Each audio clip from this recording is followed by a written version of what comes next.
love's a trier. Pain is the thing I acquire. Mental desire.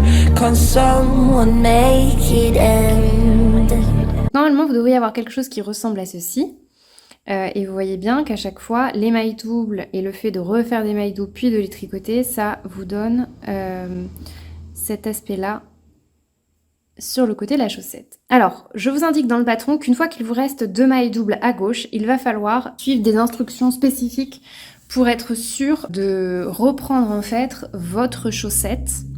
Donc l'intégralité des mailles, donc c'est-à-dire qu'en fait on va terminer le talon, retricoter le devant et tricoter en fait une dernière maille double qui restera sur nos aiguilles. On est toujours donc sur l'arrière de notre travail. Donc autrement dit, là c'est ma dernière maille double à droite et là, je ne sais pas si vous voyez, là j'ai une maille double et 2 mailles doubles. Alors juste pour vous expliquer ce que je viens de faire. Je vous fais juste un petit schéma pour que vous compreniez. Donc là, on est donc je vais tricoter dans ce sens-là, on est sur l'endroit. Donc j'ai glissé ma maille, j'ai fait une maille double et j'arrive jusqu'à la prochaine maille double. Donc quand il vous en reste donc 3 à gauche, vous allez devoir faire la manière suivante. Donc on tricote jusqu'à la prochaine maille double. On va devoir tricoter 2 mailles doubles. Donc 1, 2. Il va donc ne m'en rester qu'une à gauche, là, quand j'ai l'endroit face à moi. Je vais tourner mon travail. Je suis cette fois-ci sur l'envers. J'avais tricoté 2 mailles doubles à la suite. Et là, quand je suis sur l'envers, je dois en fait glisser la première maille et la transformer en maille double. Donc si vous voulez, cette maille que j'avais tricotée comme une maille, enfin cette maille double que j'avais tricotée comme une maille normale, je vais devoir la reglisser et la transformer en maille double. Donc en fait, elle va redevenir une maille double. Maintenant qu'on en est arrivé là, cette maille que j'ai glissée, donc qui est redevenue une maille double, je vais tricoter en maille envers un nombre de mailles restantes. Je vais tricoter à nouveau 2 mailles doubles. Je vais tourner mon travail et c'est là où j'en suis arrivée. Donc là, vous voyez, je viens de tourner mon travail, j'ai encore rien glissé, ce qui fait qu'à droite, j'ai une maille double et à gauche, j'ai 2 mailles doubles. 1, 2. Donc normalement, vous avez pour la taille 64, une maille double à droite, 2 mailles doubles à gauche et 29 mailles au centre. Et on est bien d'accord que 29 plus 2, ça fait 31, plus 1, ça fait 32. Donc j'ai le bon nombre de mailles. C'est-à-dire, très rapidement pour vérifier, si vous êtes sur une taille 64 mailles, donc on a 2 à gauche, 29 au centre, 1 à droite. Et pour les autres tailles, vous êtes censé avoir, donc pour les 56 mailles, pour la taille 56 mailles, vous êtes censé avoir 25 mailles au centre. Et pour la 72 mailles, 33. D'accord, parce que 25 plus 2, 27, plus 1, 28, ça vous donne bien la moitié de 56 mailles. 29 mailles plus 2, ça fait 31, plus 1, ça fait 32. Donc c'est bien la moitié de 64 mailles. 33 plus 2, 35, plus 1, 6. Ça vous fait bien la moitié de 72 mailles. Donc une fois que vous en êtes là et que face à vous, donc vous avez bien votre travail, vous voyez bien que vous avez 2 mailles doubles à gauche, une maille double à droite et le bon nombre de mailles au centre. On va faire encore les mêmes étapes que d'habitude. Donc je viens de tourner, je vais glisser la maille avec le fil devant, le transformer en maille double et tricoter jusqu'aux 2 mailles doubles restantes.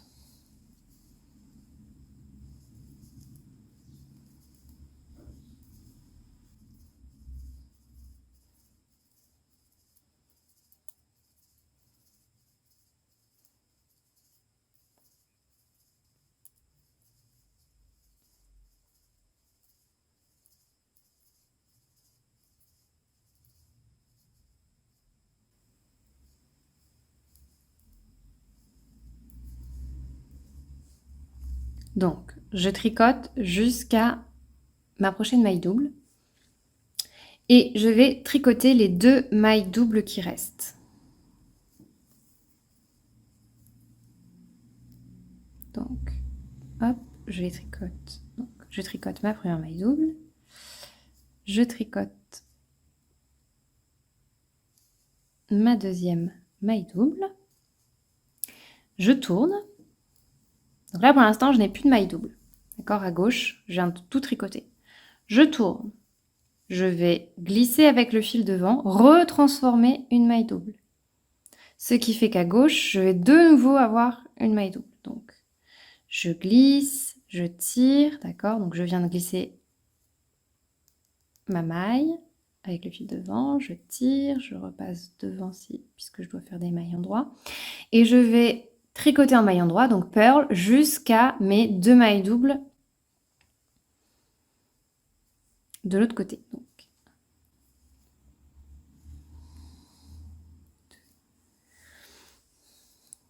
et donc vous voyez, j'arrive, il me reste une maille normale à tricoter en maille envers et ensuite vous avez mes 2 mailles doubles.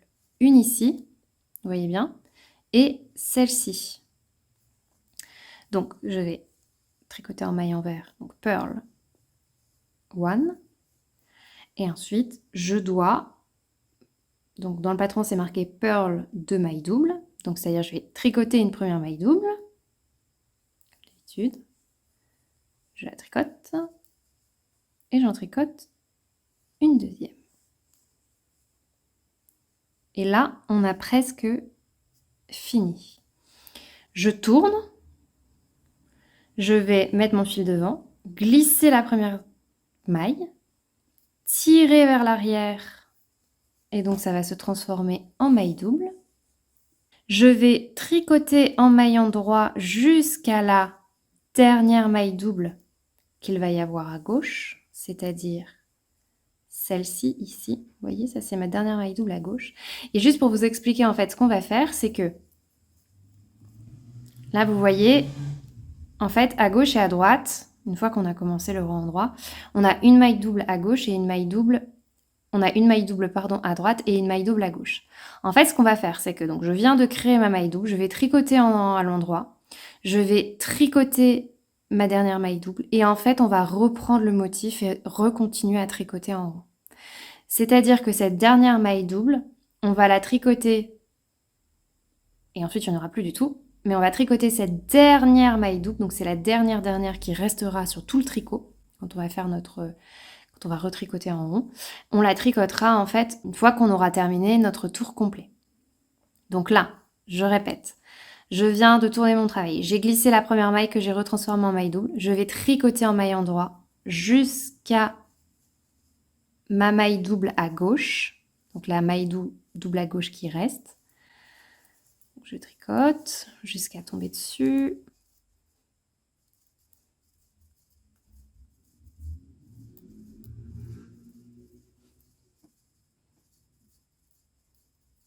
Là, vous voyez qu'il me reste une maille normale, une maille double et après c'est terminé. Donc, je vais tricoter ma maille normale, ma maille simple. Je vais tricoter la maille double.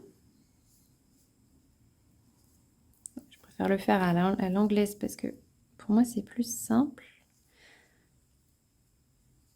Je viens de la tricoter et là, en fait, je vais continuer et reprendre mon motif sur le devant. Donc c'est le moment où il faut ressortir la grille et reprendre là où vous vous êtes arrêté. Par exemple, si le dernier rang de motifs que vous aviez fait, donc quand vous vous étiez arrêté ici, vous voyez ici là, si le dernier rang par exemple, je sais pas, vous aviez fait le rang 8, bah vous allez reprendre et vous allez prendre le rang suivant, c'est-à-dire le rang 9. Si ici vous étiez arrêté, donc moi par exemple j'étais arrêtée au rang 10, là c'était la fin de mon rang, bah, je vais reprendre le motif au rang 11. Alors juste pour vous montrer, on est bien d'accord que sur le patron en fait moi j'ai montré le motif sur 8 rangs et en fait une fois que vous êtes arrivé au rang 8, vous recommencez au rang 1.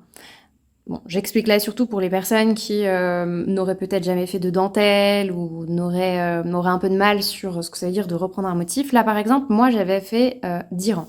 C'est-à-dire que j'avais fait 1, 2, 3, 4, 5, 6, 7, 8, et ensuite j'étais repartie à 1, 2. Donc, techniquement, je sais que moi, je me suis arrêtée là, d'accord? Donc, j'ai fait 8 rangs plus 1, 2, ça fait 10. Donc, je vais reprendre un rang 11. Et par rapport à ma grille de motifs, bah, ça veut dire que j'ai fait 1, 2, 3, 4, 5, 6, 7, 8, 9, 10. Et pour mon 11e rang de motif, je vais reprendre ici. D'accord? Puisque 8 plus 3, ça fait 11. Moi, je vous conseille, vous prenez votre patron et vous la notez. C'est plus simple, surtout si spatialement, vous avez des difficultés. Alors, quand on arrive à ce point-là, normalement, soit vous aviez mis un marqueur parce que c'est plus facile pour vous de délimiter, donc vous pouvez le laisser, en sachant que la délimitation va se faire entre le jersey endroit et le motif, puisqu'à partir du talon en rang raccourci, donc une fois qu'on l'a terminé, en fait, la partie de l'arrière du pied se fait tout en jersey endroit, donc la délimitation va se voir. Mais pour ceux qui auraient besoin vraiment de repères visuels, notamment quand vous débutez et que vous avez jamais fait de chaussettes ou jamais fait de chaussettes avec différents motifs, ça peut être bien d'en mettre, voilà, pour être sûr de ne pas vous tromper. Vous pouvez remarquer qu'en fait, il peut y avoir le risque d'un petit trou. Donc, ce que vous pouvez faire, c'est relever une maille que vous allez tricoter en fait directement ensemble avec la maille suivante. Donc, par exemple, vous pourriez très bien prendre ce brin-là et le mettre sur votre aiguille en le twistant. Le fait de le twister, c'est-à-dire de le tordre, c'est-à-dire que quand vous allez le tricoter, votre maille va être twistée, ça va resserrer. Alors, ce que vous pouvez faire, c'est que vous mettez votre marqueur, comme ça, vous perdez pas l'endroit. Vous rajoutez votre maille, vous tricotez, vous voyez ce que ça donne. Donc, par exemple, je vous dis ça parce que parfois on a l'impression que la manipulation, si on la fait pas correctement du premier coup et qu'on tricote et que c'est pas bon, bah ça y est, c'est définitif. Non, pas du tout. Donc, vous voyez là, j'essaye de prendre ça. Alors, je le mets pas comme ça, parce que vous voyez que sinon ça va créer un trou. Mais je, hop, le mets dans l'autre sens. Vous voyez, vous remontez votre brin, et au lieu de le placer comme une maille normale, en fait, vous le placez par l'arrière. Et là, je regarde ce que ça donne si je tricote ces deux mailles ensemble, puisque là, normalement, je suis censée faire une maille endroit.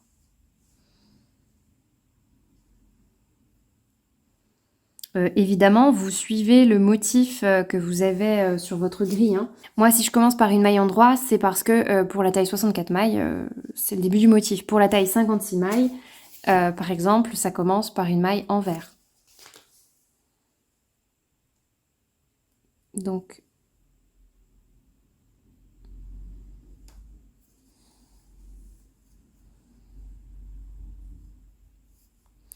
et là, je regarde un peu ce que ça donne. Éventuellement, je peux tricoter quelques mailles après pour voir.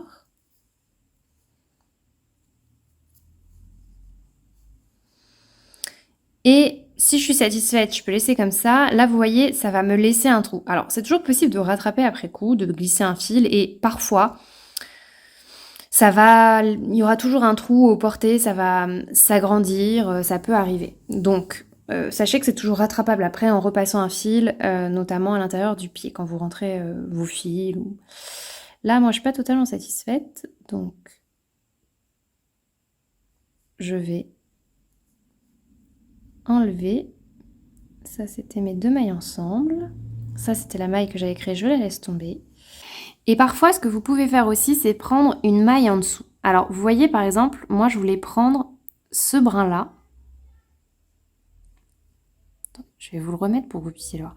Je voulais prendre ce brin-là parce qu'en fait, il est rattaché à cette maille ici. Mais ce que je peux faire, c'est que, donc, vous voyez cette maille-ci, là. Donc, j'ai une maille, deux mailles, trois mailles. En fait, je peux très bien... Alors, je ne vais pas toucher à celle-là parce que ça correspond à la fin de mon talon en rang raccourci avec mes mailles doubles. Mais ça, je peux l'attraper. Je vais le mettre comme ça. Je vais tricoter. Et là, ce que vous voyez, c'est que le fait d'avoir pris le brin le plus à droite de la maille, en fait, et de l'avoir tricoté ensemble, je ne sais pas si vous voyez qu'en fait, c'est comme si on avait plus quasiment qu'un seul et même brin. Alors, quand ça s'étire, ça se voit pas. Enfin, ça se voit, pardon. Mais vous voyez que là, j'ai plus de trous. Donc moi, souvent, c'est ce que je fais. Je vous remontre.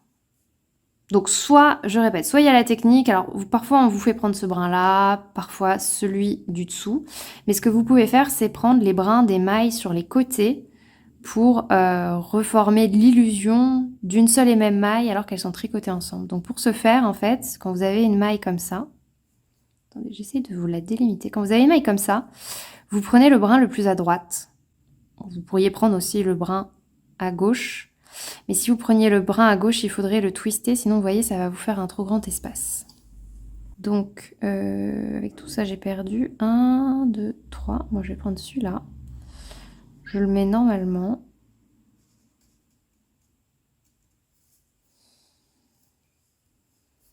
Je tricote, je regarde, je suis satisfaite et je vais continuer mon motif. Donc, je vais continuer mon motif et on va se retrouver à l'endroit où il y a notre fameuse maille double et ce trou gigantesque, là où normalement vous avez votre marqueur de début de rang, donc BOR, Beginning of Round, ou alors vous avez ce trou et vous avez enlevé comme moi le marqueur pour faciliter les manipulations. Donc là, vous voyez, j'ai quasiment terminé mon rang de motif, donc que j'ai repris.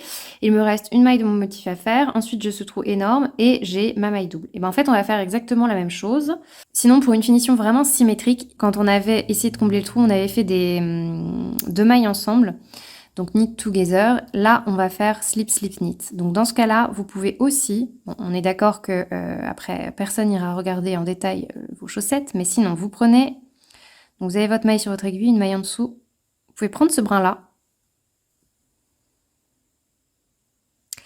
et ensuite vous allez le glisser vos mailles doubles et tricoter donc votre maille double et la maille que vous avez remontée et glissée et vous tricotez le tout ensemble. En fait, vous allez faire un SSK, slip, enfin vous allez remonter une maille et ensuite faire slip, slip, knit. Et en fait, le fait de faire ça, ça va faire pencher vers la gauche, pardon, dans le sens en fait de votre talon en rang raccourci. Et ce sera, voilà, c'est un mini détail, mais ça veut dire que ce sera plus net. Bon, là, il faut vraiment avoir le souci du détail. Moi, je vais devoir resserrer mes fils aussi. Ça fait ça. Et moi, ici, le trou que j'ai est lié, en fait, à mon changement de fil. Et une fois que vous avez fait ça, vous pouvez continuer à reprendre cette fois-ci la partie du pied, donc en tricotant tantôt l'arrière du pied, tantôt le motif pour le devant, jusqu'à arriver à la pointe des pieds. J'espère que ça vous a plu. C'est vrai que c'est un peu... Alors j'ai essayé de rapprocher la caméra. C'est vrai que le tuto va peut-être être un peu long parce que il y a des manips, je me dis que c'est toujours plus... En fait, on n'a pas tous la même manière d'apprendre. Pour certains, en fait, regarder une fois et ensuite repasser les passages clés, ça suffira. Mais c'est vrai que de mes souvenirs, quand on commence des chaussettes, et notamment quand c'est la première fois qu'on fait tout ça, ça peut être assez compliqué. Et donc, j'avais à cœur de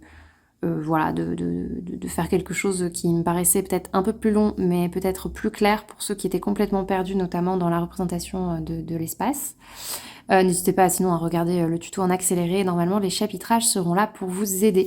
Je vous remercie beaucoup et n'hésitez pas, voilà, si le tuto vous a été utile, à mettre un pouce en l'air, à laisser un petit commentaire, voilà, même ne serait-ce que pour dire merci ou une petite ou un petit émoticône pour me soutenir.